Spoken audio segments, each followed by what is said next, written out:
All right, ladies and gents, just making a short video going over some examples of these final problems on these function property assignments. Because what's going on is it's giving you a list of properties and you need to make your own function that has these exact properties. And let me just kind of walk you through the process I go through to figure these out. So I just go through and start making some notes over here. And if there's like an actual point on it, I'll plot that point so I know it's there. So let's go through. I got my first one. It says domain is negative infinity to positive infinity, and that just means it goes left and right forever. So I'm going to put some arrows here. It goes left and right.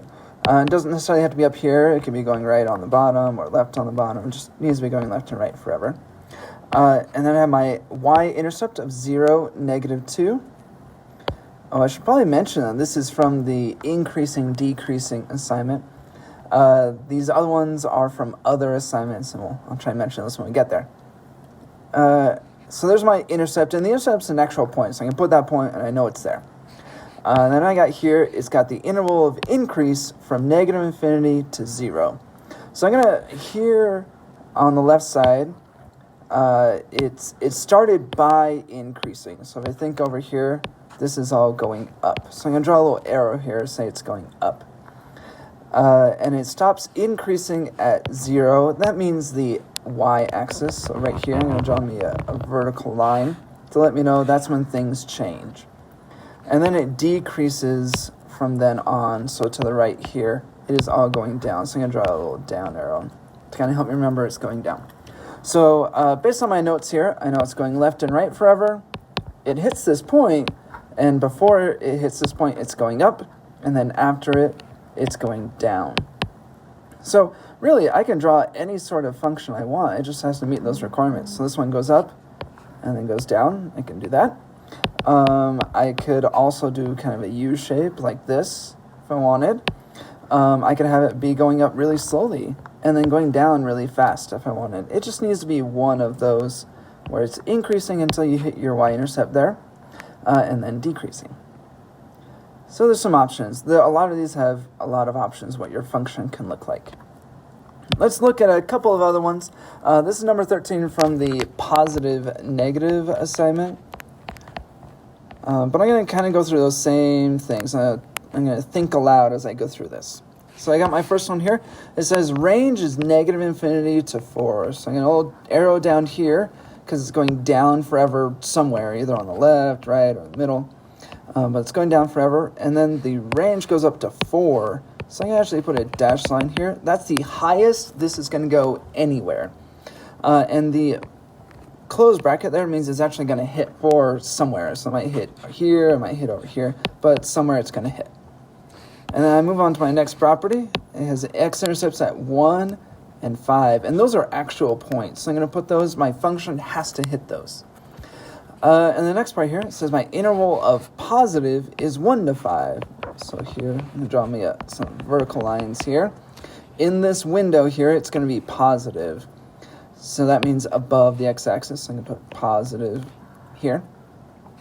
And then the intervals of negative are outside of that. So over here, it's all negative. Over here, it's all negative. So that means it's going to be down here on those sections and then up here. And that kind of helps you draw your graph. It has to be negative over here. So I'm going to draw my graph over here. And then it's going to hit this point. And from here, it's going to be positive. And then down here, it's going to be negative. But there's something I haven't done, which is hit this highest point. So in the middle here, I'm going to have it come up and hit the actual 4 for my range there and then come back down. And this can kind of do whatever you want aside from those very important things. So this can be just going straight down.